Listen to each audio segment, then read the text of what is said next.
Charlie Munger Berkshire Hathaway के vice chairman 28 नवंबर को अभी कुछ दिनों पहले 99 साल की उम्र में उनका देहांत हो गया। एक युग का अंत हुआ, इसीलिए आज बात करनी थी, बात करनी जरूरी थी। विवेक बिंद्रा बोल रहा हूं, फाउंडर एंड सीईओ बड़ा बिजनेस.com। एक ऐसे जीनियस की बात करूंगा जो अपने इन्वेस्टमेंट स्किल के दम पे अरबों डॉलर की वेल्थ क्रिएट करी।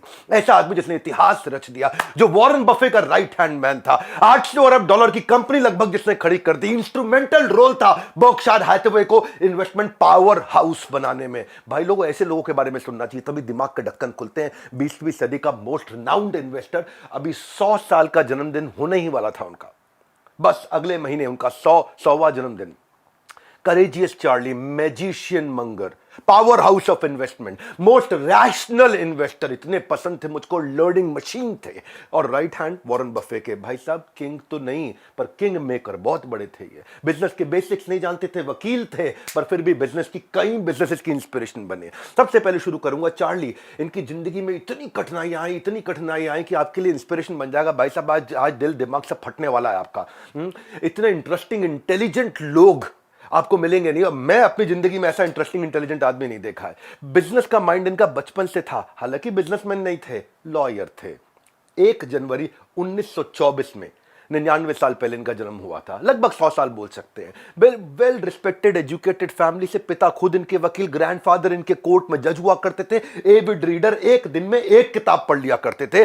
पहले महीने में पूरे स्कूल का 1 साल का सिलेबस पढ़ लेते थे। अद्भुत। भाई साहब, वैल्यू ऑफ एक्सचेंज 6 साल की उम्र में सीख गए थे। 7 साल की उम्र में कमाना शुरू कर दिया, 10-10 घंटे की एक्स्ट्रा नौकरी करके $2 पर घंटे की लोकल ग्रोसरी स्टोर में। चार्ली मंगर, कहां मिलेगा ऐसा बंदा? 10 साल की उम्र में इन्होंने $1 में लव लेटर लिखने शुरू कर दिए बड़े लड़कों के। पोइट्री के लिए पैसे लेने लग गए, होमवर्क के पैसे लेने लग गए। लीव एप्लीकेशन, छुट्टी मारनी स्कूल की, मैं लिख देता हूं, ऐसी चिट्ठी मिल जाएगी छुट्टी, मैं कमा लूंगा, ओए होए होए, मेरी भर जाएगी मुट्ठी। भाई साहब, 12 साल की उम्र तक तो ये $2 से $5 बच्चों का होमवर्क करने के लिए लेते थे। अपना होमवर्क फट से खत्म, फिर उसके बाद पैसे कमाई। 9वीं 10वीं ग्रेड के बच्चों का असाइनमेंट पहले ही कर लेते थे। इनकी लाइफ जर्नी में बहुत टर्मोइल से, इसीलिए आज इनकी बात कर रहा हूं। ये चैनल लर्निंग मशीन है। इस चैनल पे आए हो तो सीख के जाओगे, आदत डल जाएगी इस चैनल पे आने की। हर माँ बाप आज अपने बच्चे को बोलते हैं, भाई विवेक बिंद्रा की वीडियो देख, कहां लगा है? वीडियो गेम में। हाँ, ये अपने ड्रीम यूनिवर्सिटी में एडमिशन लिया था चार्ली मंगर ने, मिशिगन, वहां पे ग्रेजुएशन के लिए। लेकिन उस समय पर्ल हार्बर का जो यूएस ने वॉर डिक्लेयर किया था, इनको ड्रॉप आउट करना पड़ गया। दिल इनका इतना जुड़ा हुआ था और उस समय वहां से ड्रॉप आउट करना पड़ा। एक के बाद एक इनकी जिंदगी में समस्याएं आई। हार्वर्ड लॉ स्कूल में एडमिशन ले लिया, लेकिन अचानक जल्दीबाजी में शादी हो गई, शादी में झगड़े इतने हो गए, हार्वर्ड ड्रॉप करना पड़ा। शादी में झगड़े इतने बढ़ने लग गए, कुछ समय में डिवोर्स हो गया। डिवोर्स के कारण इतना सोशल स्टिग्मा बढ़ गया कि मेंटली बहुत टॉर्चर फील होने लगे, और डिवोर्स के अंदर अपना मकान देना पड़ गया, अपना सब कुछ देना पड़ा, अपनी सारी सेविंग्स इनकी बीवी इनकी लेके चली गई। एलिमनी इतनी बड़ी थी बीवी की कि सब खत्म हो गया, कर्जे में आ गए। अब कर्जे में आ गए, 8 साल का इनका बेटा टेडी को हो गया ब्लड कैंसर। डॉक्टर के पास लेके गए, डॉक्टर कहता है ब्लड कैंसर एडवांस स्टेज का है। एडवांस डॉक्टर के पास लेके गए, वो क्या कहता है? लास्ट स्टेज का ब्लड कैंसर है, ल्यूकेमिया हो चुका है। अब पैसा नहीं, क्योंकि बीवी सब कुछ लेके जा चुकी। चार्ली मंगर अब क्या करें? अब सब कुछ अपनी एक्स वाइफ को दे चुके, बहुत बड़ा कर्जा लिया, कर्जे से काम नहीं चला तो महंगे इंटरेस्ट रेट पे और कर्जा लिया, ताकि बच्चे को तो संभाल लूं। बच्चा ही तो रह गया मेरे पास, रह क्या गया? मेडिकल एक्सपेंसेस इतने ज्यादा, इंश्योरेंस इनकी थी नहीं उस समय। 1.5 साल तक चार्ली मंगर अस्पताल की चेयर में आंखें खोल के बैठे रहते थे कि मेरा बच्चा ठीक हो जाए, सो नहीं पाते थे। काउच पे बैठ बैठ के सारी सारी रात बिताई इन्होंने। हॉस्पिटल की कैंटीन से जंक फूड खा करके अपने बच्चे का ध्यान रख के कर्जा ले लेकर के इलाज कराया। ना कोई परिवार में आया, ना कोई दोस्त आया, ना कोई रिश्तेदार आया, कोई सपोर्ट के लिए नहीं आया, अकेले पड़ गए। 1.5 साल के बाद बच्चे की ब्लड कैंसर से डेथ हो गई उसी अस्पताल के अंदर। और अपने बच्चे को अपने सामने मरता हुआ देख, उससे बड़ा दर्द क्या हो सकता है?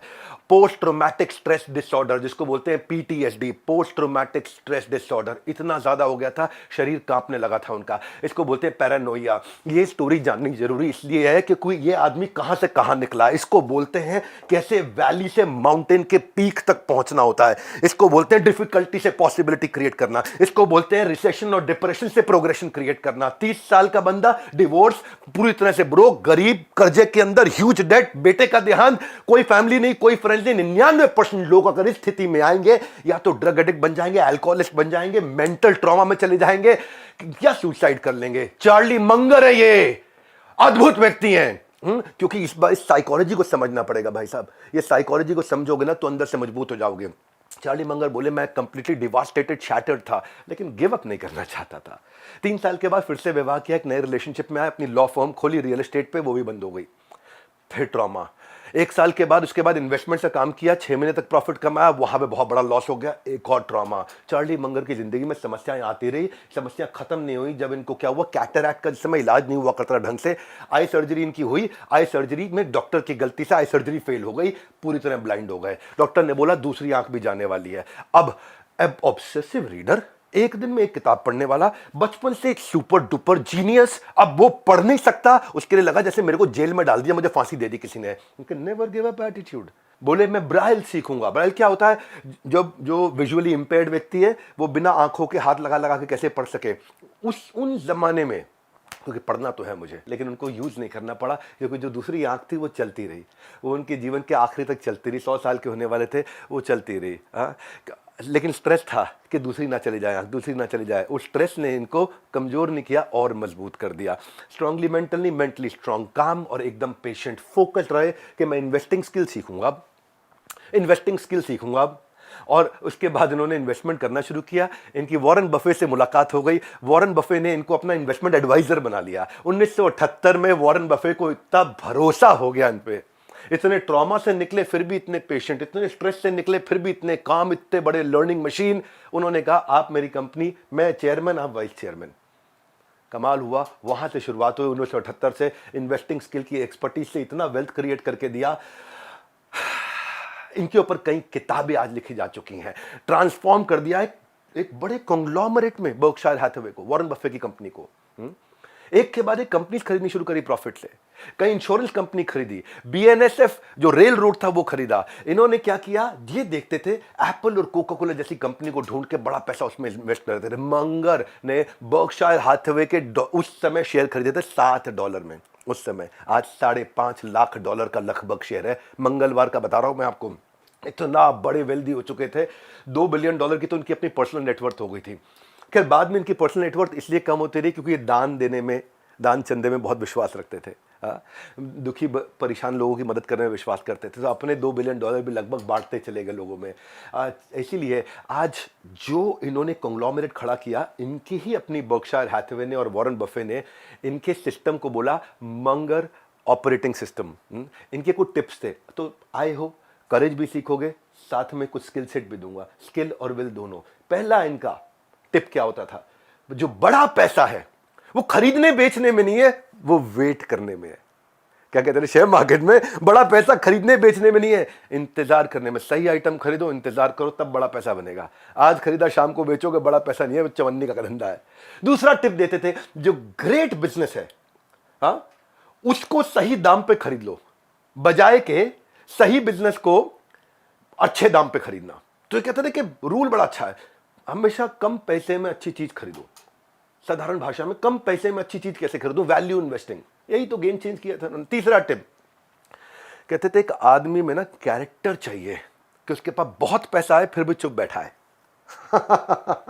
क्या कहते थे, बहुत पैसा है फिर भी चुप बैठा है, कैरेक्टर चाहिए। जेब में ना थोड़ा पैसा आता है, हम कईयों को देखते हैं जमीनें बेच दी, अपनी स्कॉर्पियो लेके आएंगे, हैं, थोड़ा सा पैसा आता है, हिल जाते हैं, उछलने लगते हैं। ये कहते हैं एक आदमी में कैरेक्टर चाहिए, जेब में पैसा है फिर भी चुपचाप बैठा है, जब सही अपॉर्चुनिटी आएगी तब लगाऊंगा, हर चीज में नहीं लगाऊंगा। चौथा टिप कहते हैं, ऐसे बिजनेस में इन्वेस्ट करो जिसको कोई मूर्ख भी चला ले। सुन भाई, कमाल की बातें बोलते हैं। कहते हैं invest in a business which any fool can run. क्यों ऐसा बोलते थे, कहते थे क्योंकि किसी ना किसी दिन कोई ना कोई मूर्ख उस बिजनेस को चलाएगा। एक ऐसा टाइम तो आएगा जब कोई गधे को बिठा दिया जाएगा चेयर पे, और तब भी बिजनेस चल जाना चाहिए। क्योंकि अगर थोड़ी सी मिसमैनेजमेंट हुई और बिजनेस हिल गया तो फिर वो बिजनेस ही नहीं है। ऐसे बिजनेस में पैसा नहीं लगाना भाई साहब। बर्कशायर हैथवे, मजाक है क्या? कई सैकड़ों साल में ऐसी कंपनी नहीं बनी जो उन्होंने बना दी है। इनका टिप नंबर 5, आपको चाहिए पेशेंस और डिसिप्लिन अपने लॉसेस को सहने के लिए। पागल मत हो जाना कोई लॉस हो जाए तो। पेशेंस और डिसिप्लिन लॉसेस को सहने के लिए चाहिए। Manage the adversity without going crazy. जबरदस्त है। छठा टिप दे देता हूं आपको, क्योंकि आज तेज चल रहा हूं बहुत। ये कहते थे कोई भी इन्वेस्टमेंट में मेरे 3 बास्केट होते हैं, हाँ, ना, समझ नहीं आया। बड़ी सिंपल सी बात है जी, हाँ, ना, समझ नहीं आया। जो समझ नहीं आया उसमें नहीं लगाना, ना मैं बिल्कुल नहीं लगाना। इसलिए जिसमें क्लियर हाँ है बस उसी में लगाऊंगा। Clarity is power. बड़े गहरे लेसन है इस एक वीडियो के अंदर। इतना कुछ सीख जाओगे, गेम चेंज कर जाओगे। अपने बिजनेस में भी ये लगा देना। टिप्स नंबर 7 कहते थे कि अपनी इनकम के अंदर जियो ताकि सेव करके इन्वेस्ट कर सको, उसके लिए सीखो। ये कहते थे, मैंने अपनी जिंदगी में खुद अपनाया है, ये हमेशा इन्होंने अपनाया। एक बार सीएनबीसी के रिपोर्टर ने इनसे पूछ लिया कि आपका क्या सीक्रेट है जी इतना सफल होने का, तो ये बिना रोके मुस्कुराए, आंख बंद करी और सीधा बोले 3 बातें। बोले क्या? पहला, मेरी पहली वाइफ जो मेरा सब कुछ ले गई। दूसरा, मेरा सीक्रेट मेरे बेटे का देहांत हो गया मेरे सामने। तीसरा, मेरा सीक्रेट मेरी आंख चली गई, मैं अंधा होने वाला था। सब हैरान हो गए। बोले ये क्या बात हुई? बोले हाँ, क्योंकि जो मेरी मैरिज थी ना मेरी एक्स वाइफ से, तो मुझे लगा था अब मेरे साथ में मेरी पत्नी है, मेरे रिश्तेदार हैं, मेरे दोस्त हैं, अब ये मैं इनका साथ दूंगा, जब कठिन समय आएगा ये मेरा साथ देंगे। हाँ, लेकिन जब इनके पास तकलीफ आई तो इनको समझ आया कि इनके पास कोई नहीं आया। बोले जब इनको, क्योंकि देखो तकलीफ के समय में कोई किसी के साथ नहीं होता है। आपको अपना युद्ध खुद ही लड़ना, आपको अपनी लड़ाई खुद ही लड़नी। अपने मरे स्वर्ग जाता है आदमी, किसी और के मरे खुद स्वर्ग नहीं जा सकता, खुद मरना पड़ेगा एक बार स्वर्ग जाना है तो। कहते हैं मेरे डिवोर्स ने मुझे सिखाया कि जो ग्रीड है ना वो कई बार रिलेशनशिप से बहुत ऊपर चली जाती है। पैसे के चक्कर में भाई भाई का दुश्मन हो जाता है। और कहते हैं मेरे जो बेटे की जो लंबी इलनेस थी जिससे मेरा बहुत मेडिकल एक्सपेंस लगा, बहुत कर्जे में डूब गया, उस समय मुझे सिखाया कि आपके दुख में आपका साथ देने के लिए कोई नहीं आएगा। आपकी वाइफ, फैमिली, फ्रेंड्स, रिलेटिव सब के सब गायब हो जाएंगे जैसे ही आपका फाइनेंशियल स्टेटस बदला। जिस दिन आप डूबे, जिस दिन आप पे पैसा कम हुआ, आपके एम्प्लॉय भी कहेंगे भाई दूसरी जगह नौकरी ढूंढो, लग रहा कंपनी डूब गई है कि नहीं। जब आपका समय खराब होता तो कोई साथ नहीं देता। चार्ली मंगर ऐसी स्थिति से निकल के आए। बोली मेरी फील्ड सर्जरी ने मुझे सिखाया कि सेल्फ रिलायंट होना है, आत्मनिर्भर बनना है। ये मेरी सर्जरी ने मुझे सिखाया। जब मेरी आंखें चली गई तो मुझे कहा आत्मनिर्भर बनना है। लोग सोचते हैं कि मैं दुर्भाग्यशाली हूं, पर वास्तव में चार्ली मंगर कहते थे मैं बहुत सौभाग्यशाली हूं, क्योंकि मैं डिस्टिंग्विश कर पाया, बड़ी क्लियरली डिस्टिंग्विश कर पाया कि कौन मेरे साथ है और कौन मेरा पैसा खत्म होते कर्जे में आते ही। ये कहते हैं कि जैसे आप स्टॉक चेक करते हो ना अपने वेयर हाउस में, क्या है क्या नहीं है, ऐसे ही मैंने चेक किया कौन मेरे साथ है कौन नहीं है। दुकानदार भी चेक करता है, मेडिकल स्टोर वाला भी चेक करता है, लेडीज भी घर में राशन चेक करती हैं, आटा है, चावल है, दाल है, ये खत्म हो गया, ये रहा। बोले मैंने भी देखा, मैंने भी बजट बनाया रिश्तों का और उससे समझ में आया सेल्फ रिलायंट होना, आत्मनिर्भर बनना है। एक चेयरमैन भी फाइनेंस कंपनी में, फाइनेंस में भी चेक करता है पैसे है कि नहीं है।